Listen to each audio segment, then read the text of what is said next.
This September 12th, SON Estrella Galicia are back in London with their micro festival at Hackney's Paper Dress Vintage. With live music, beer culture, street food and workshops, SON Estrella Galicia is the musical arm of the family-owned independent Estrella Galicia beer brand, which has been creating unforgettable music experiences since 2009. The September the 12th event will be headlined by Coach Party with support from the New Weaves, as well as yet-to-be-announced DJ sets and local music selectors.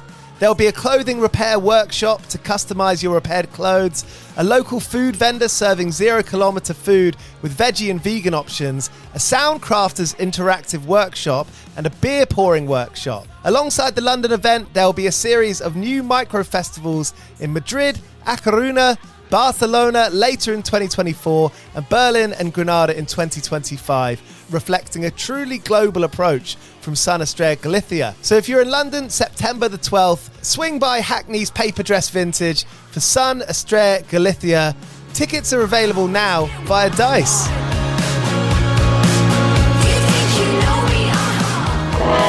As an independent music podcast, 101 Part-Time Jobs highly recommends DistroKid as the best solution to putting out your own music online. You can join 1 million other artists from all across the world putting out their own music on Apple, Spotify, YouTube, and everywhere else across the DSPs where people are listening to your music. My dream as a kid was to run a small little label, and now with DistroKid, getting music out online is the easiest it ever has been, making 100% of your own royalties while paying a small annual fee. And that fee's even smaller as a 101 Part-Time Jobs listener. Head to distrokid.com/VIP/101pod to get 30% off your first year putting out your own music on DistroKid. Getting your own music out into the world has never been easier. Head to distrokid.com/VIP/101pod to get the best deal you can.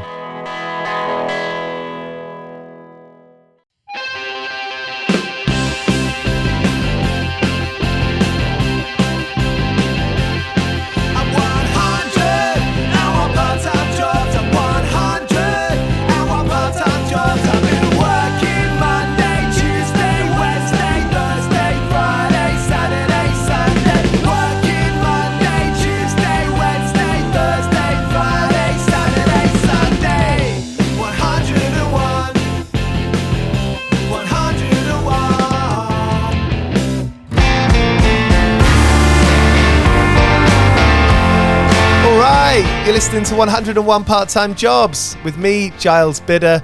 It's where I speak to bands and musicians about all the work that goes in behind their music, behind the records. On today's episode, we get to know MJ Lenderman, about to release his 4th solo studio album, Manning Fireworks, tomorrow, the singles from which sound awesome. He's such a funny lyricist. He captures so much soul. It's almost a sort of pocket symphony of Neil Young inspired indie rock, and it's just got so much headroom. I mentioned it on this chat, but going on bike rides, MJ Lenderman is my favorite soundtrack, that as well as some Guided by Voices. And there's some loose, fun rock and roll in this, and it's smart, it's clever. So this is MJ Lenderman on 101 Part-Time Jobs. Thank you so much for being here. We put out 2 episodes every week, so if you'd like to subscribe on Spotify or Apple, we'd love to have you along. And if you're able to leave 5 stars, that would be mega. All right, after the jump, it's MJ Lenderman here on 101 Part-Time Jobs. 101 Part-Time Jobs.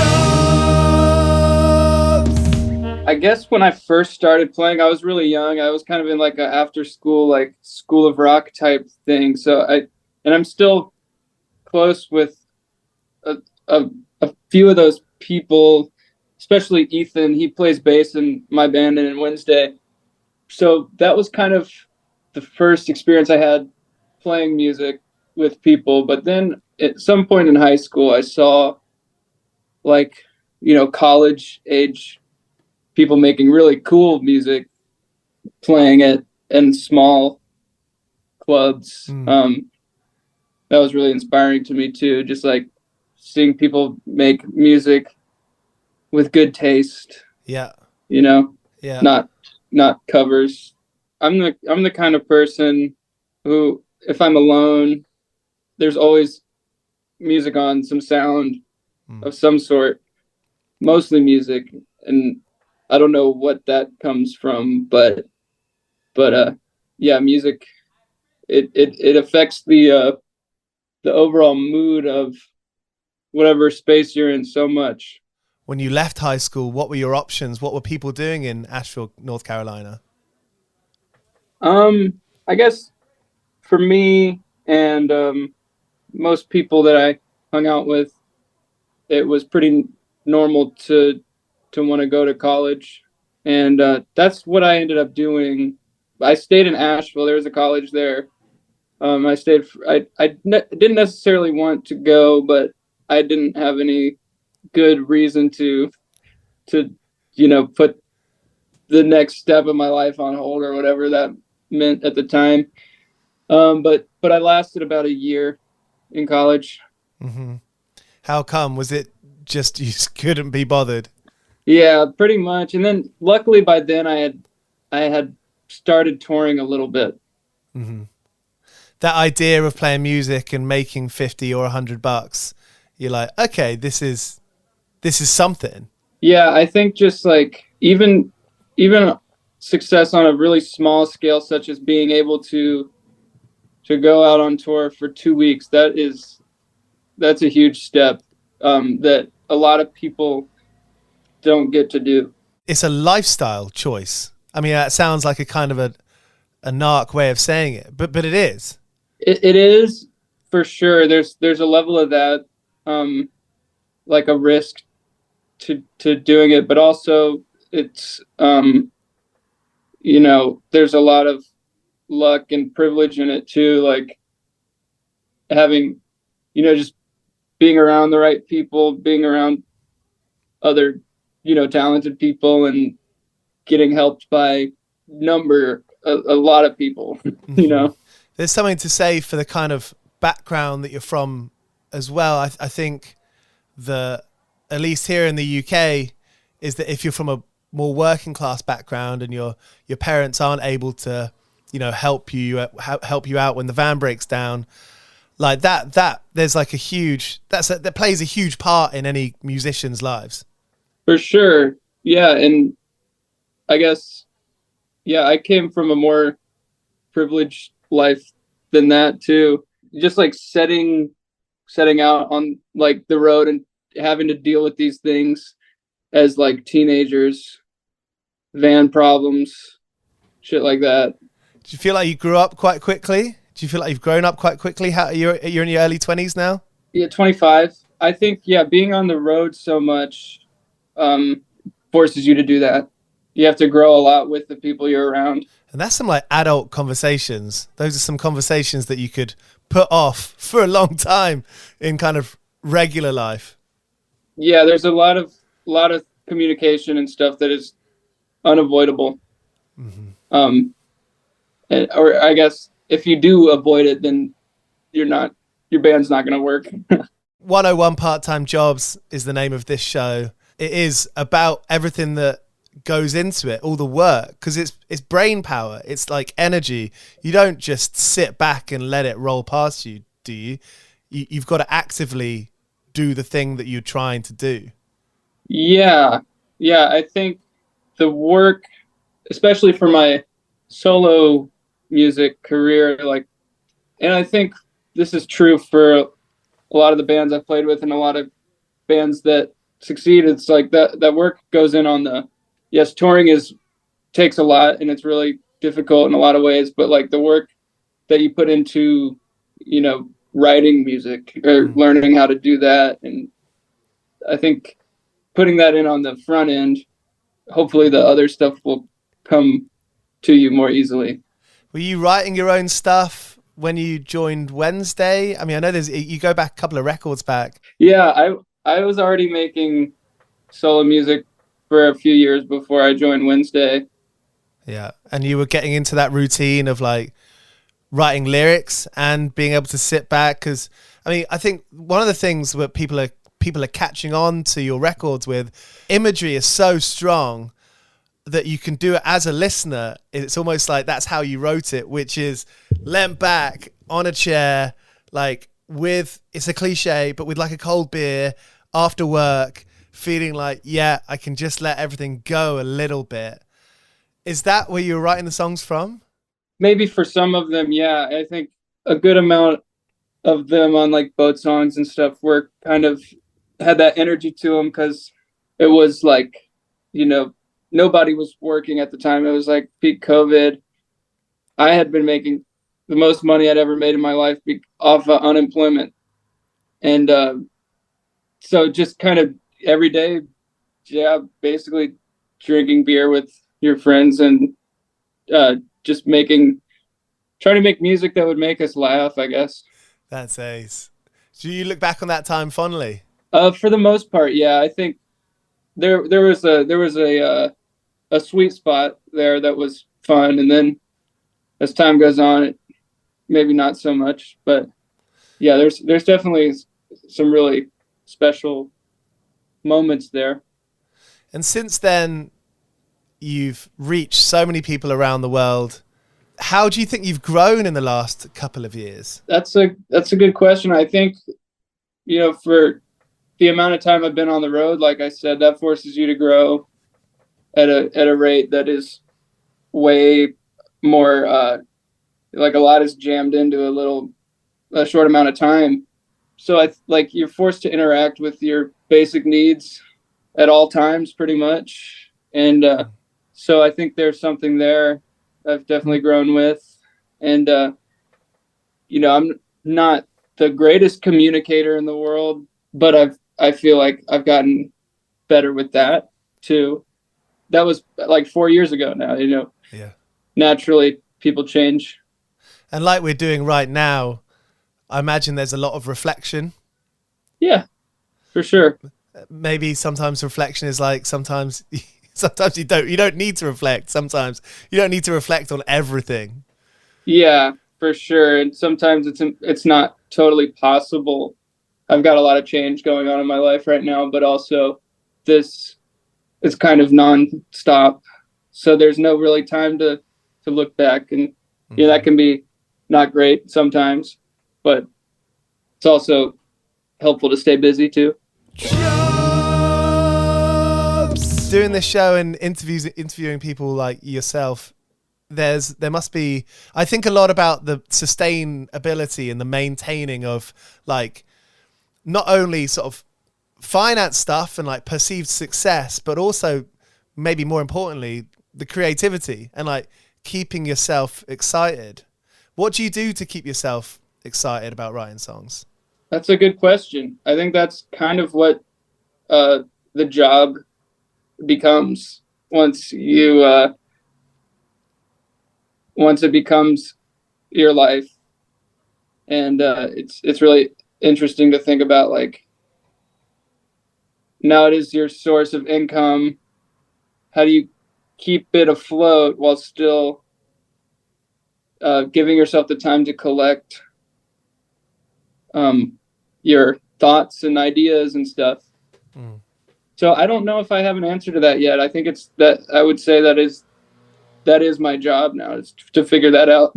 Do you think much about how, I mean, with the way that music's released now, I guess you're 25, so Spotify would have come around when you were a young teenager.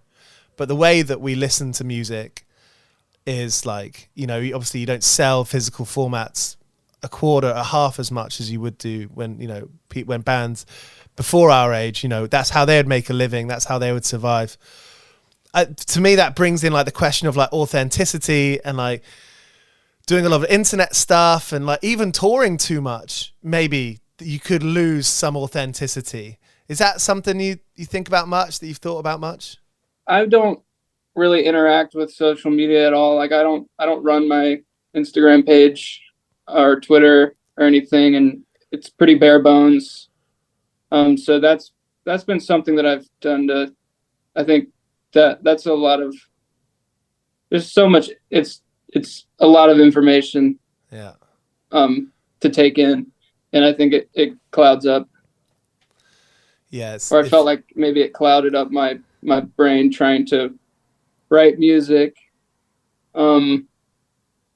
But yeah, I can definitely speak to like being on the road all the time. That's another hurdle. Like if you want to, I know it's possible for people to write on the road, but I'm still like getting my bearings of how to exist on the road. It's still relatively new to it, or at least at the scale that I've been doing it. I've been touring for probably 5 years now, but now that it's like a basically full-time thing, that's still pretty new to me. I guess now's the time to do it, right? I'm sure everyone around you, I mean, anyway, like when you're a young buck, that's the time to full send. Yeah, definitely. And then work it out later, I suppose. See where the chips fall or whatever. Yeah, I mean, but it is easy for musicians to say that, and then 10 years later you realize you're still doing that. Right. So I don't know what the it's a funny job. Like you gotta kind of create your own path and set boundaries and learn how to do that kind of thing too. Not easily done. No, it's easier said than done for sure.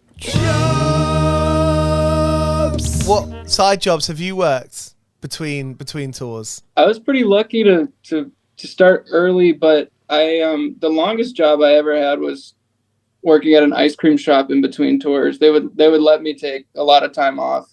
Yeah. And so when I'd go back home, I could do that. And luckily, the rent where I lived in Asheville for the last 6 years was incredibly cheap, like unrealistically, like just we were friends.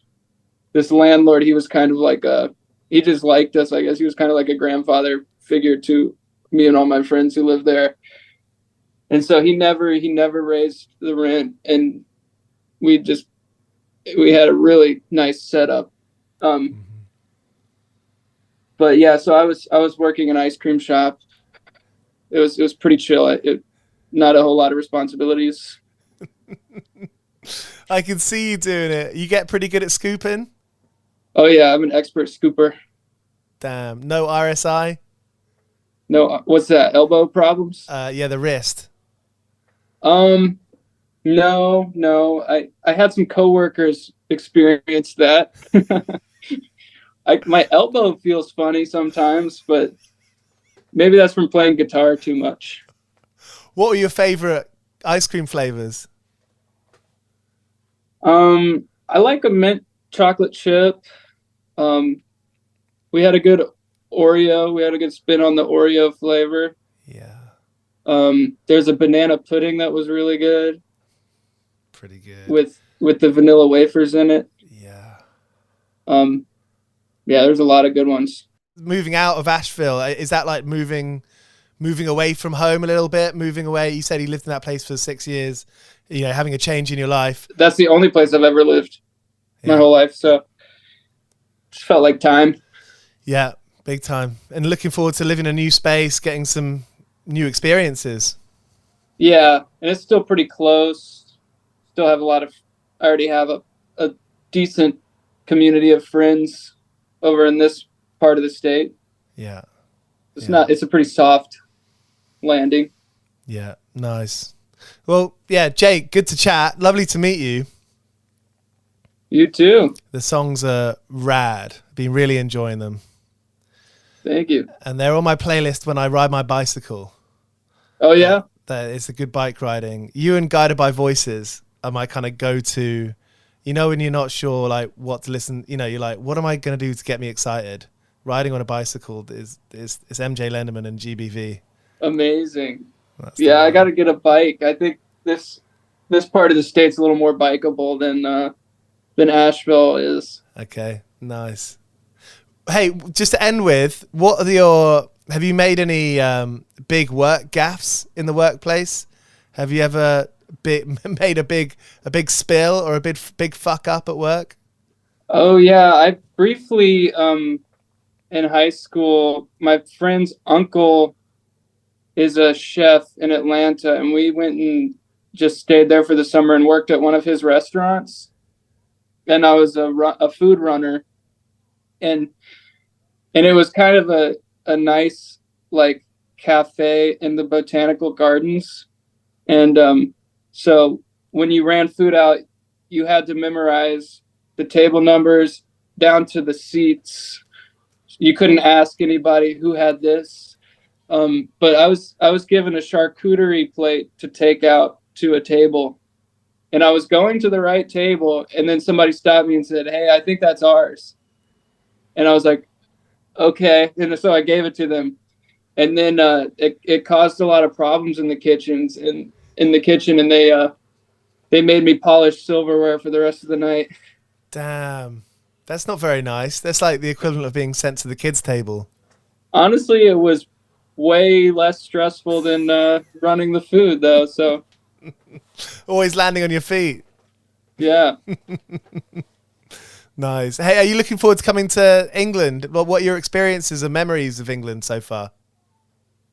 I'm really looking forward to it. Yeah, I'm excited to play my music there. Whenever we've been there with Wednesday, it's been a great time. Yeah. Good crowds. It's kind of nice, like being through Europe, sometimes not English speaking countries, and then getting back into an English speaking country is a nice breath of fresh air. Yeah. If that makes sense. Like, but yeah, I like it there. I like the architecture. It's all cool. Big time. We live in Greenwich, and there's like where the hill is, where the observatory is, there's these big statues. And when the Luftwaffe, the German bombers, were coming over to bomb London, they went over this path and basically used this statue as target practice. And like you can feel like the indentations where the bullets hit the statue. And that just really brings it to life. Like, I didn't really enjoy history at school, but that makes me really like excited. You know, it's just like so real. Yeah, and that's not really stuff you can see in America either, other than like maybe Civil War place like battlefields or something. Yeah. But like going to Europe and seeing the ruins from like world wars is pretty incredible, and to actually visualize how awful war is. Totally. There's a Nazi dog monument just by Buckingham Palace where some like British soldiers captured and killed these German soldiers but kept their dog, and their dog, you know, this German dog became these British soldiers' friend, and when the dog passed they gave him a good memorial, and it's kind of hidden. Like, I grew up in London and I don't know many people who know about this. There's just like a nice little hut where he's buried this dog, and it's really sweet. Wow. Yeah. That's super interesting. Just behind the garage where you're playing, we used to go there as kids all the time. And there's a good park out the back, so you can have a good walk after sound check. I'd recommend that. Yes, that's a good idea. Walking is a good thing to do on tour. Yeah. Nice. It's a lot of sitting. Yeah. How's your bum after all that? It gets very sore. Yeah, like my legs. Yeah. Sitting like that all day is not doesn't feel great on the body. Need a rubber ring. Yeah, I need a Theragun. Yeah. Like a skater. You're a pro skater. I wonder if I could get through customs with one of those. Great. All right. Really lovely to chat. I suspect it won't be the last time we speak. All right. Nice talking to you. So that was MJ Lenderman here on 101 Part-Time Jobs. His new album, Manning Fireworks, is out tomorrow on Anti Records. It's going to be a belter. You can catch him on tour in the UK later in the year if it's not sold out. But this is someone who's making a huge impact on guitar music at the moment. Thank you so much for being here, and catch it over the weekend where I speak with Mary Lattimore and Gently Tender from last week's End of the Road Festival. See you then. 101 Part-Time Jobs is hosted by Giles Bidder and produced by me, Olivia Swash. This has been a Mighty Moon Media production.